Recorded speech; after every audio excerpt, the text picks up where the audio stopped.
And I believe we are now live. Good morning, everybody, and welcome to the study of Tanya today. We're studying the chapter 36 in the book of Tanya. That's twice Chai, and it's a very, very powerful chapter which truly infuses life, Chai, into our divine service, into our ability and to understand what role we serve within the universe, within creation, why God put us here, and how we can infuse vitality, Chai, twice Chai, chapter 36, into our divine service, into our service of God.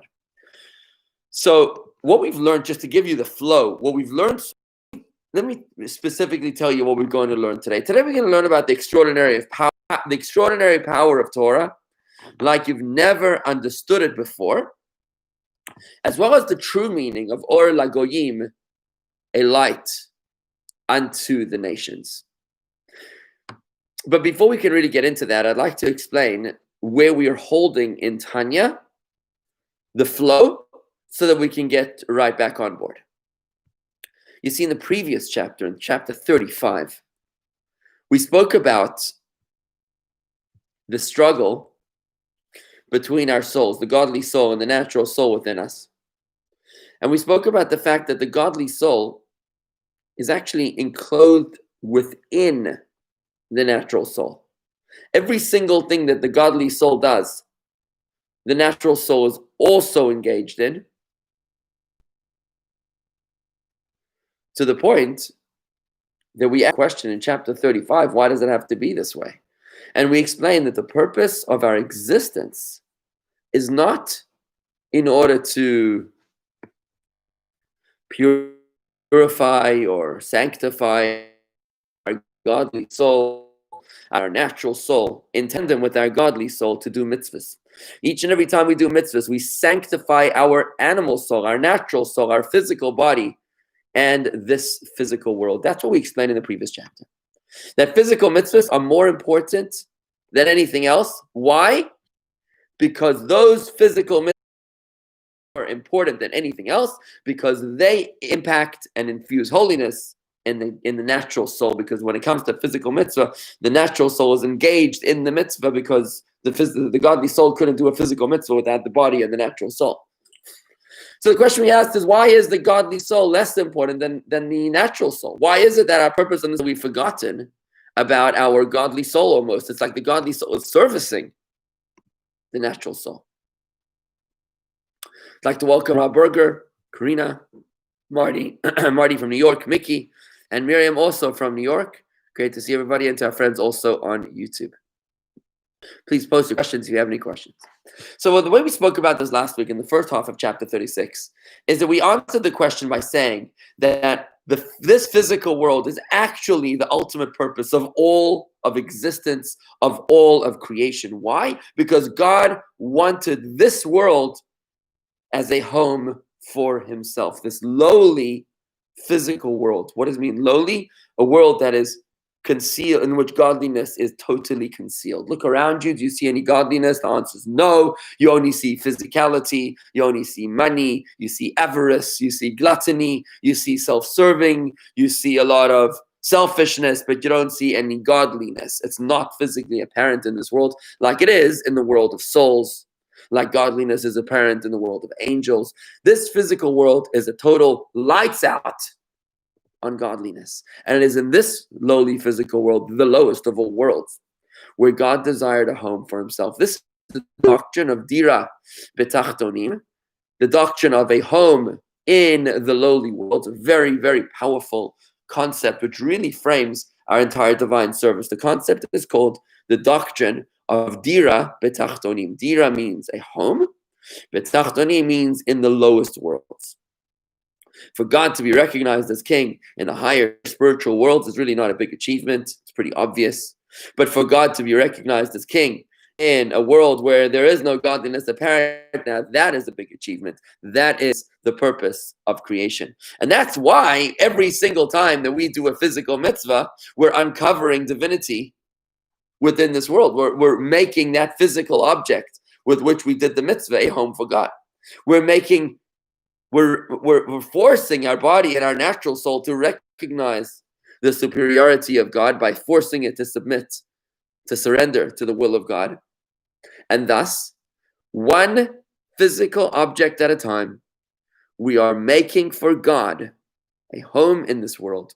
We are fulfilling the doctrine, Dira betachtonim, the doctrine of a home in this physical world. Now, this is a very powerful idea. I have spoken about it many, many times, but this is actually the source. It's right here. Tanya chapter 36 is the heart of Khabar Hasidic philosophy, because this idea that you've heard in countless sermons, countless essays, and private conversations, its heart originates in Tanya chapter 36. This is what lays the foundation of Chabad Hasidic philosophy, and why I encourage you to really study this chapter, especially inside the text, to be able to truly fathom and understand what this text is talking about, to be able to understand the doctrine of Dira B'Tachtonim in its original words. Now, we spoke about this last week, and you can review the class on youtube.com/Jewish Gardens under the playlist called Tanya. But just a couple points to review on that is that we spoke about last week that the darkness in this world, the fact that there's such ego and such ability to deny God and to rebel against Him, which is not even possible in the highest world. This is the idea of what we call klipa. Klipa means a shell or a peel. It's an emphasis on being shallow, to emphasize unimportant, and to ignore the inner purpose. That's the metaphor of what we use when we talk about klipa, which means missing the point. Only in this lowly spiritual world, lowly physical world, where there is no apparent spirituality, can you completely miss the point. Can you miss the trees? Miss the forest for the trees, right? You see only trees, you don't see the forest. Only in this world can you get lost in the peel and forget about the fruit, right? For example, in a marriage where it's all about the physical bond and you forget about the love, right? That would be a prime example of getting lost in the peel and forgetting about the inner purpose. In this world, we forget about the inner purpose, which is to make for God a home in this world. And we think we're here just to celebrate and to dine and to wine and dine and just have a good time. The dysfunction in this world is actually deliberate, because it gives God great pleasure to watch how we transform dark into light. We discussed that idea last week, because we said that when you transform dark into light, you're creating a much greater light than there was beforehand. Imagine if darkness could shine, and then you've got not only the benefit of the light shining, but you also have the added benefit of the darkness shining.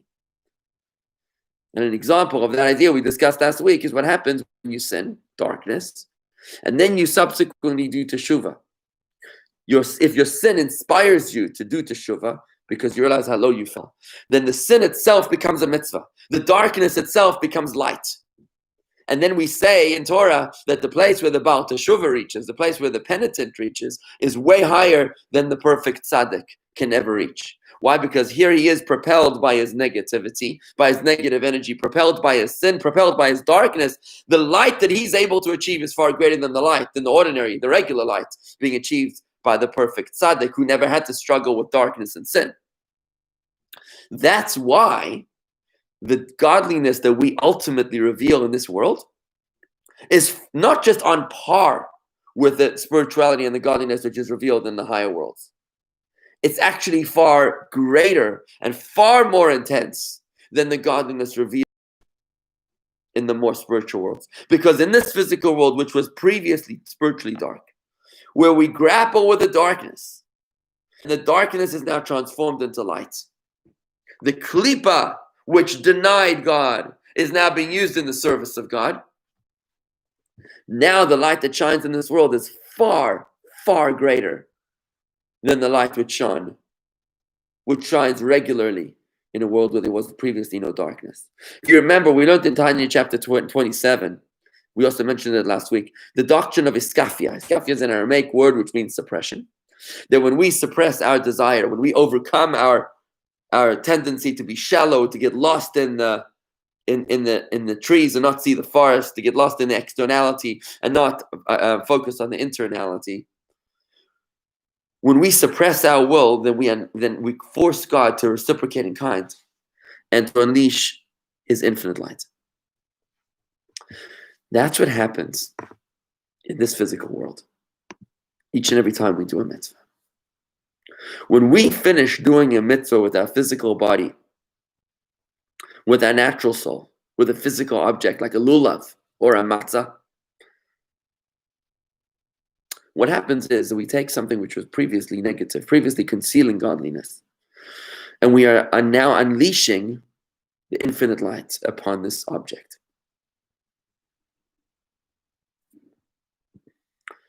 And here we enter today's lesson, where the Alter Rebbe wonders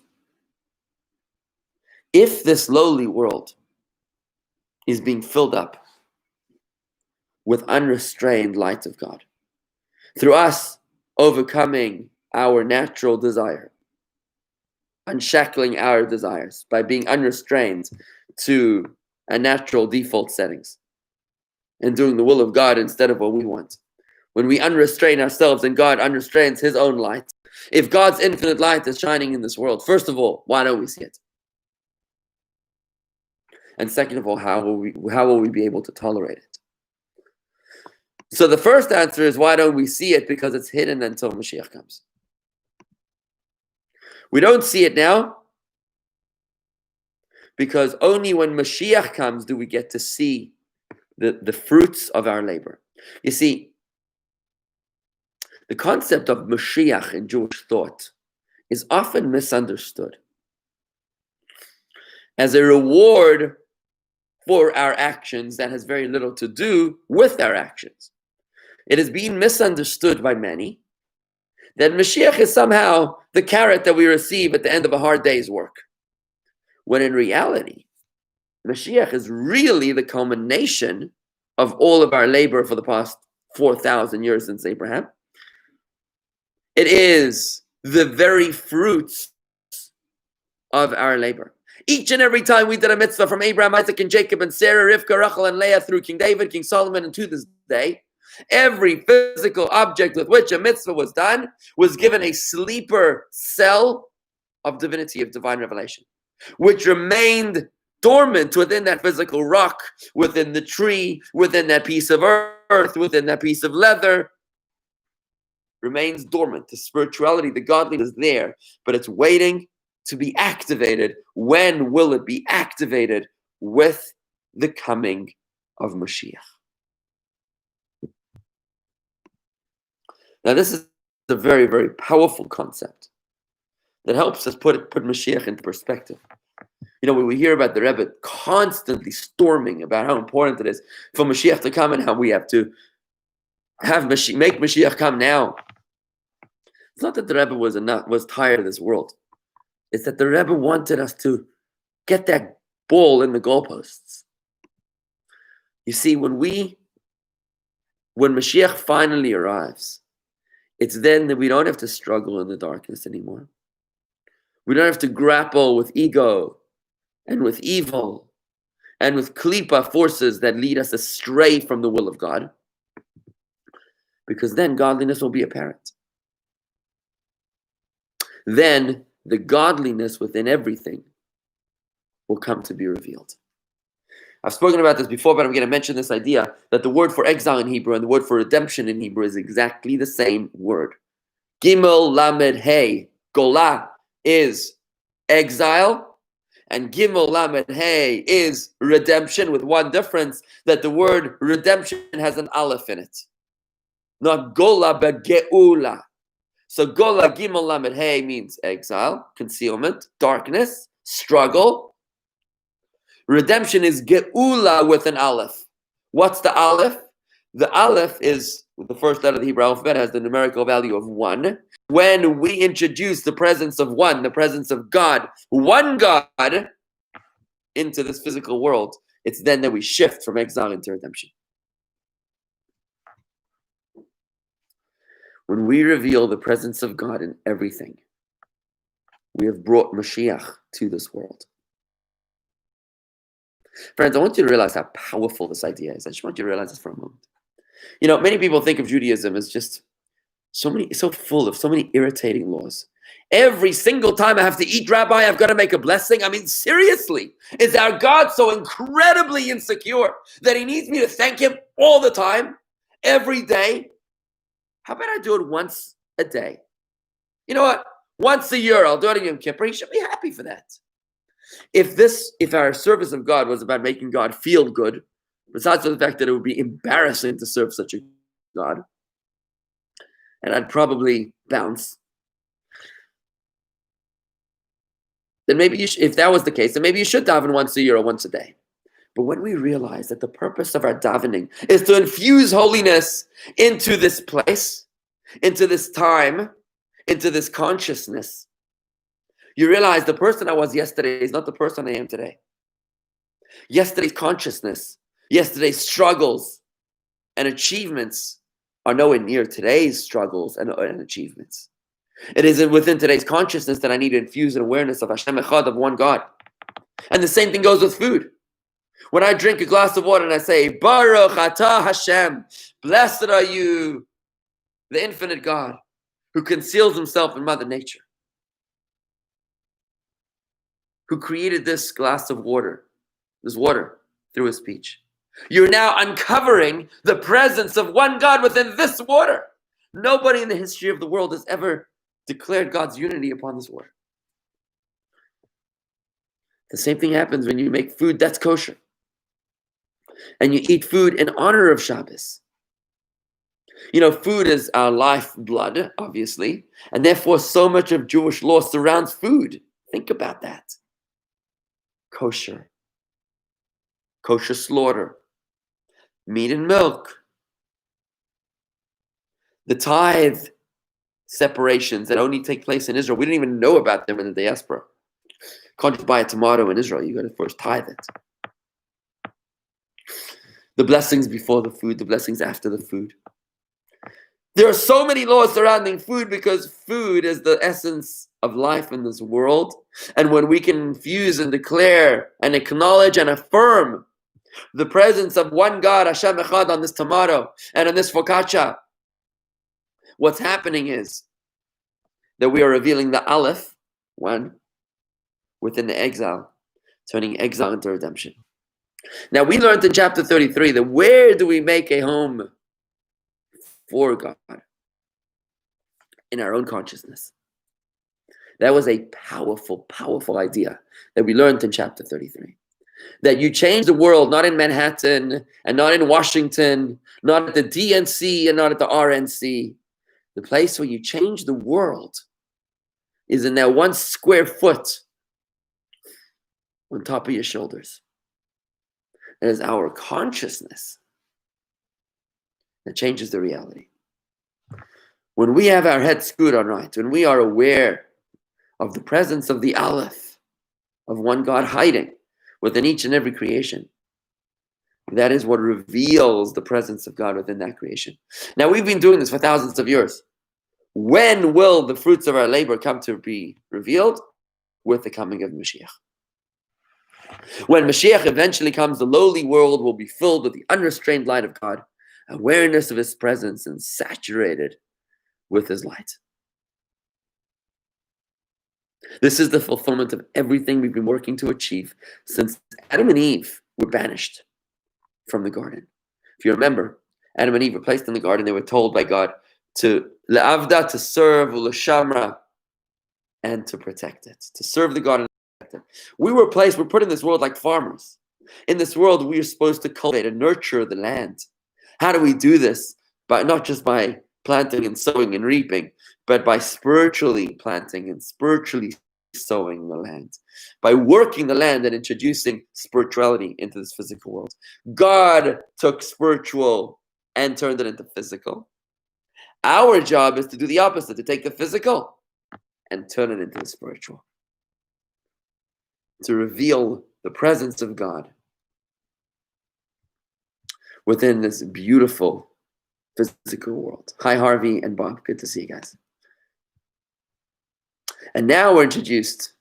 Oh, so one more thing I want to say. It's like a soldier at battle.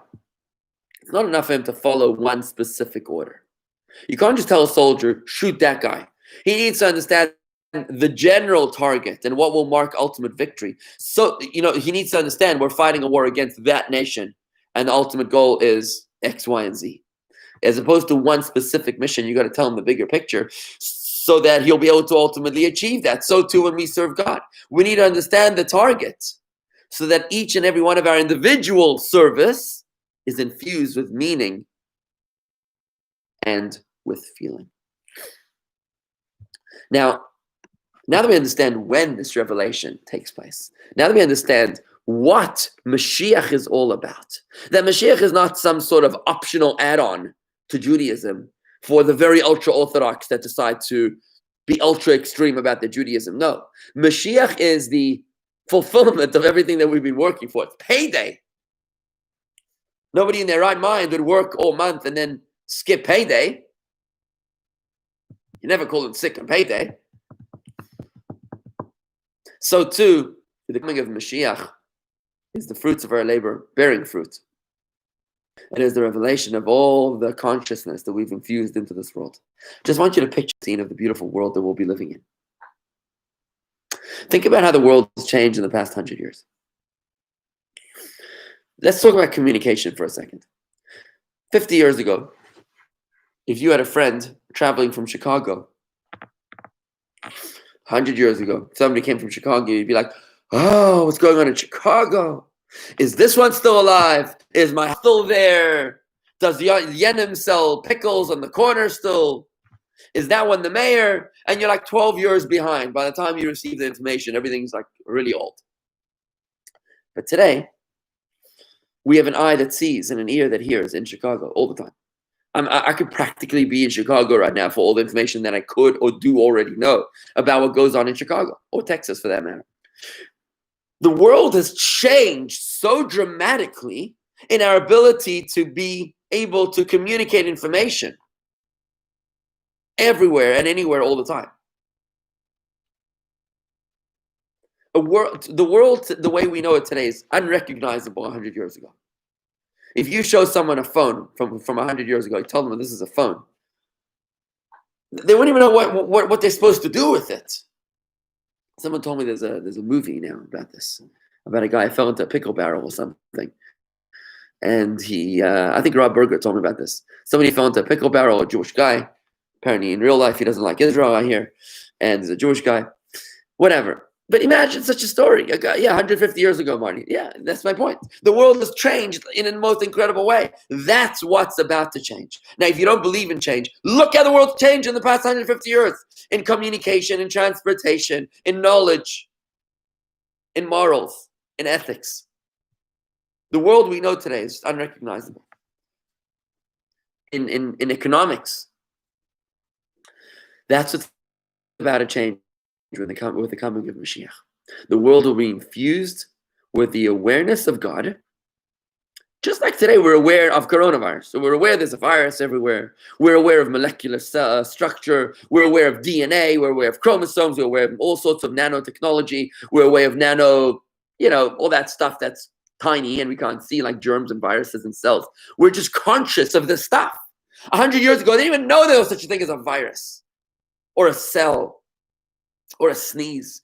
During the Black Plague, when the Jewish people were constantly washing their hands and practicing the ritual washing of the dead and separating meat and milk and proper hygiene and mikveh and all sorts of stuff like that, we were safe from the Black Plague, and ironically they killed us because they thought that we had poisoned the wells or something.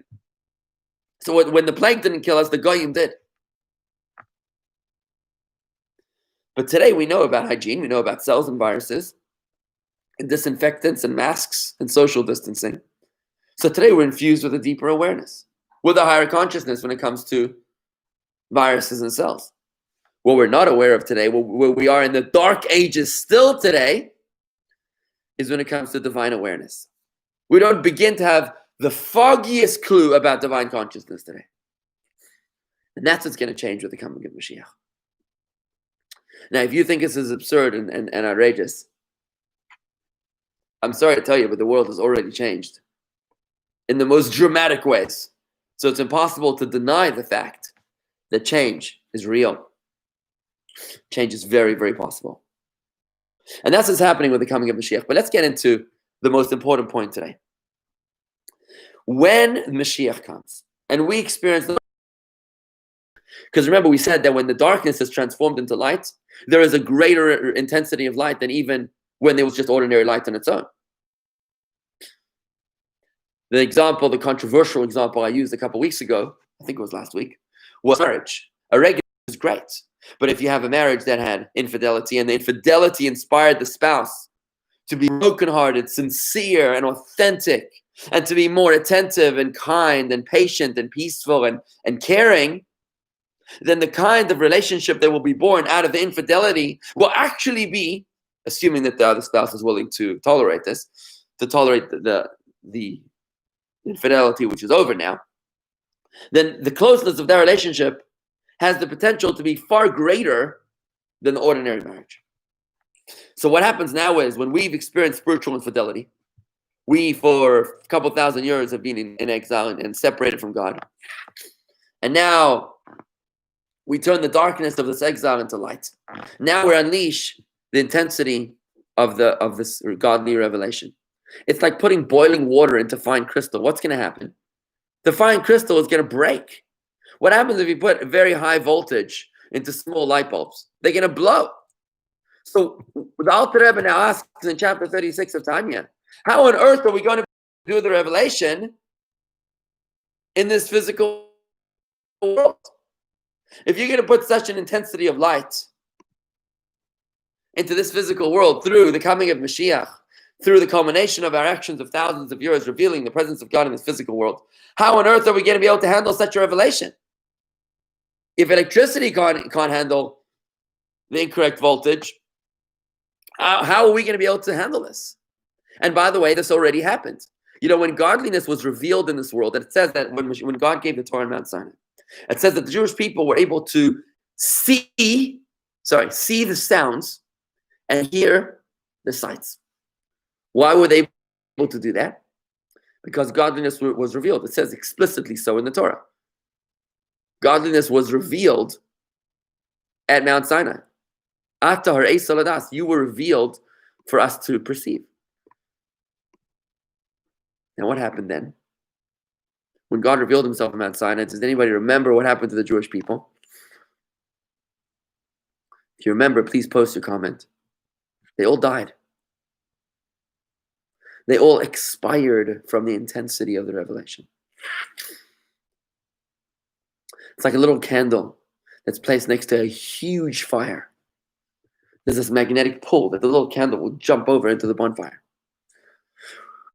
When our little baby godly souls are exposed to the mothership, to God Almighty itself, revealed on this earth, our souls experience something called kalot hanefesh, the expiration of the soul. It's just too intense for us to handle, and we just, like Corey and Marty are saying, they just died. If you remember the two sons of Aaron, this is exactly what happened to them. The Torah tells us that when the two sons of Aaron, when they just dedicated the tabernacle, the temporary temple in the desert, they finally had a home for God in this world, right? And the two sons of Aaron, Nadav and Avihu, were so inspired. They went into the Holy of Holies, unauthorized. They went into a place they were not authorized. They went too close to God, and their souls literally vacated their bodies through their nostrils. Nostrils, remember, God blew the soul of man into his nostrils. It says that by Adam. Our soul was blown into our nostrils. This is a very powerful idea from Tanya chapter 2, you may recall. So the soul goes in through our nostrils, and then when they experience the expiration of their soul because they were exposed to too much of an intense revelation of godliness, their souls left them through their nostrils as well, like two strings of fire came out of their nostrils. So that's what happened to the Jewish people on Mount Sinai when they were exposed to intensity of godliness, like Marty and Corey are saying. But then, like Marty and Corey are both saying, they were all resurrected. That's why God spoke the first two commandments, says Corey. And after that, they turned to Moses and they said, you know what? Maybe better if you do the talking, because we really can't handle this dying thing. God spoke the first commandment and they died. Then they were resurrected. God spoke the second commandment and they died. Then they were resurrected. After the second time being resurrected, they said, this is exhausting. We're getting farmatert. We're getting exhausted. It's a fatigue to die and to be resurrected. So maybe Moses, you do the rest of the talking. And indeed, Moses spoke the other 8 commandments. But here is the big question, Marty. What was used to resurrect them? I want you to think about this a moment. What was used to resurrect the Jewish people who had died at Mount Sinai? Because think about it, when Mashiach comes, we'll experience the same godly revelation that happened at Mount Sinai. If you think about it this way, when Adam and Eve in the Garden of Eden, godliness was revealed in the world. Then came 7 sins, and godliness was expelled to the 7 heavens. Then came 7 righteous people, Abraham, Isaac, Jacob, Levi, Kehat, Amram, and Moses. Moses was the 7th. And they brought the divine presence back down to this world at Mount Sinai.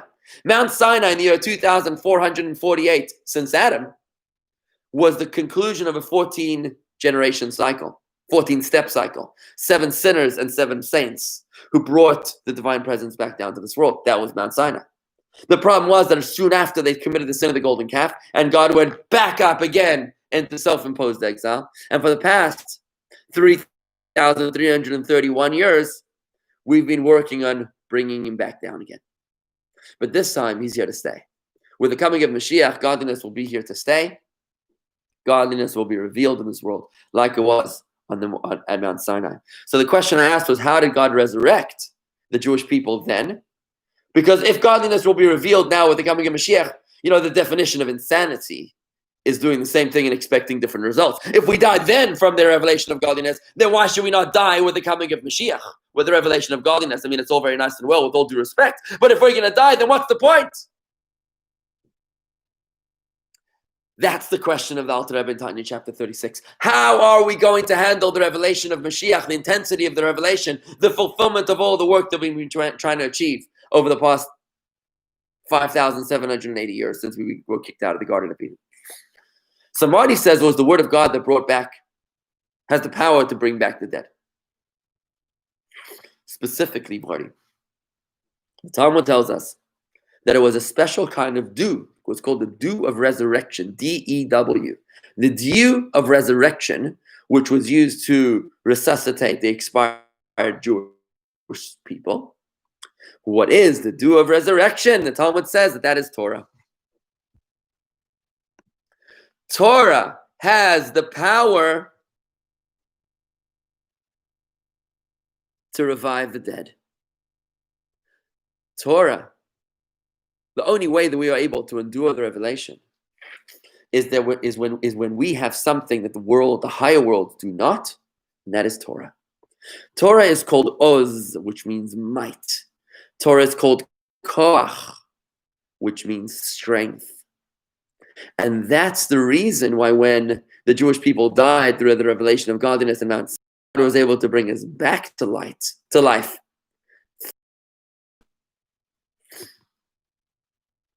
And the way that we'll be able to withstand the revelation of godliness with the coming of Mashiach is when we are fortified New York to Florida. So during my drive back, we will be having morning classes on Wednesday morning, Thursday morning.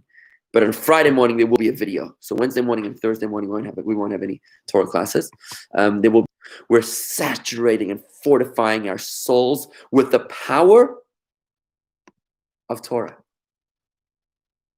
so that when Mashiach comes, we will be prepared.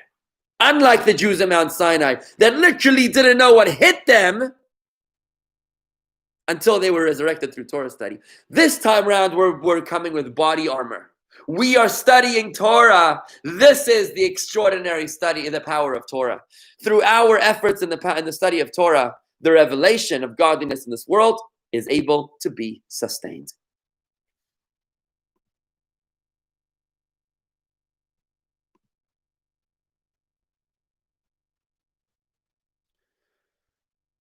Looks like Corey captured the message here. I'm sorry if the broadcast is getting interrupted. Again, we'll be home later this week, God willing. So from now on, the broadcast should have the proper bandwidth, hopefully. But my friends, this is the idea of Torah study. What a revolution that the Alter Rebbe us to in Tanya chapter 36. Torah study is not just intellectual study. Torah study is not just cultural Judaism. Torah study is the ability to withstand the greatest revelation of the history of the world, the revelation of God himself, itself, herself. And that's why we need to study as much Torah as is humanly possible.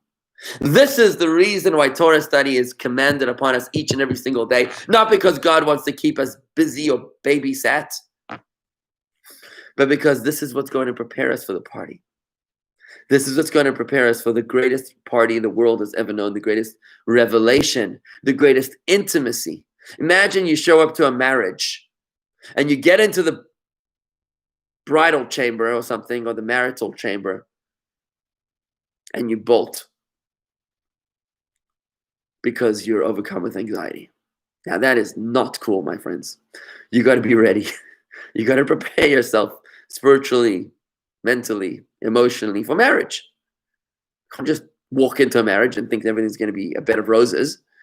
You got to prepare yourself. You got to, same thing with godliness. If we're about to marry God, if we're about to have the greatest revelation of godliness that any of the worlds has ever known, if we're about to fulfill the doctrine of Dira B'Tachtonim, a hope for God in this physical world, if that's about to come to fruition, to be revealed, that godliness is apparent in this world, like you were in the Garden of Eden and more, then we need to be able to fortify ourselves with the study of Torah.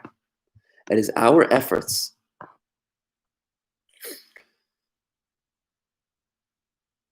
in Torah study that will sustain godliness not only on ourselves, but also upon the entire world around us and upon the Gentiles around us as well. How will the Gentiles around us be able to sustain the revelation of godliness? Through our Torah study, through osmosis. By us being saturated with Torah, that will seep through to all the Goyim around us, to all the nations around us, that they too will also be connected to Torah study through us. This is the true meaning of Or LaGoyim, a light unto the nations. When we do what we need to do, when we are studying Torah, when we are creating vessels of retention of the divine revelation, we are preparing not only ourselves, we're preparing the entire world. They're counting on us. Our Goyish and neighbors don't have access to study Torah. They're relying on you to wake up and go to shul. You can study Torah and bring Torah to Andalusia, to Chicago, to Paloma, and to New York. It's a very, very powerful concept, my friends. This is what it means to be a light unto the nations. Do you have any questions or comments? I see a question coming in on Ukraine. Is it possible that our Klippa star is protective?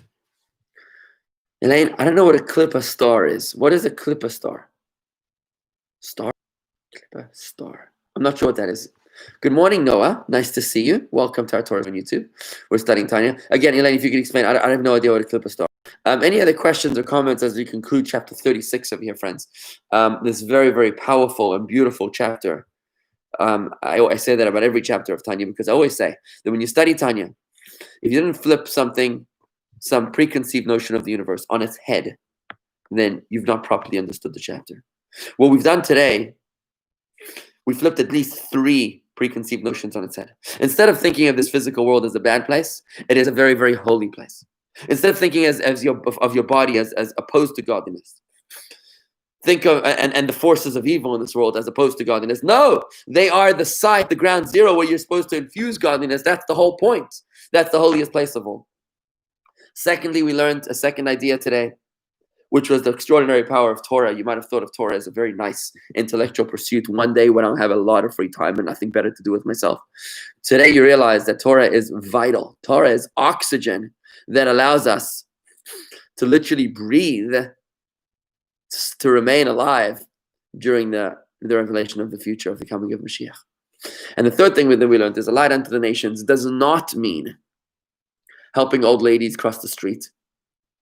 And it does not mean that the Goyim think that the Jewish people are so cultured and so well-mannered. That's not what it means. I mean, that's good too, but that's not what it means. What Or LaGoyim means, that we are the ones that bring the light unto the nations. The light of God, the unlimited light, the infinite light of God, which will be revealed in this world, is brought down to this world. And the only way that the nations can handle it is through our Torah study. Hence, we serve as a light unto them. And I see Elaine Victor mistake is a possible that our Klippa state is protective. I don't think so, Elaine. I think that the Klippa is the problem.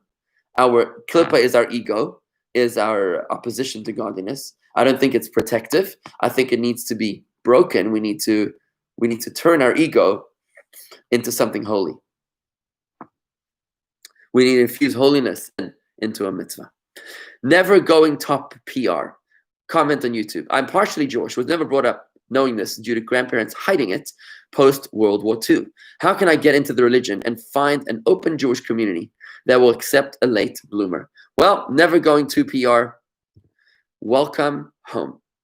I'm so sorry to hear about your grandparents hiding their Jewish identity after World War II.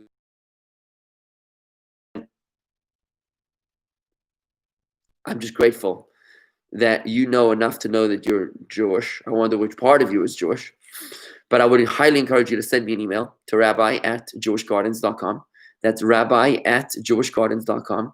I'm not sure where you live, but I can certainly connect you with a local Chabad center that is, in your words, an open Jewish community that will accept a late bloomer. So just send me an email and I'll be happy to connect you with your local Chabad rabbi and Rebbetzin, and we'll reach out to you with love and unconditional compassion and no prejudice. That's my email, rabbi@jewishgardens.com, rabbi@jewishgardens.com. Corey, it's happening now more than ever. Beautiful. Study of Torah, because of this isolation, which appears so bad, has actually brought on more Torah study. As Mickey always says, we're studying Torah today more than ever before. And maybe this is the purpose of this coronavirus. I have to tell you this. Maybe we were studying Torah in insulated bubbles, and the world wasn't getting the light that it needed. And now, as someone like never going to PR, Puerto Rico maybe, is able to learn Torah. Maybe we needed to reach Mr. Never Going to PR to bring this wisdom, this Torah knowledge to him for Mashiach to come. And that's why we needed to have this shutdown, so that all these rabbis be forced to go on YouTube and on Facebook. We'd have no choice but to bring Torah to the farthest corners and the darkest recesses of the universe. Literally somebody in Antarctica right now. By the way, I had a great story. I reached out to the rabbi of Abu Dhabi, the Khabar rabbi. I was talking to him yesterday, Rabbi Levi Duchman of Dubai, because we're setting up our programs and events for next year, next month. Abu Dhabi.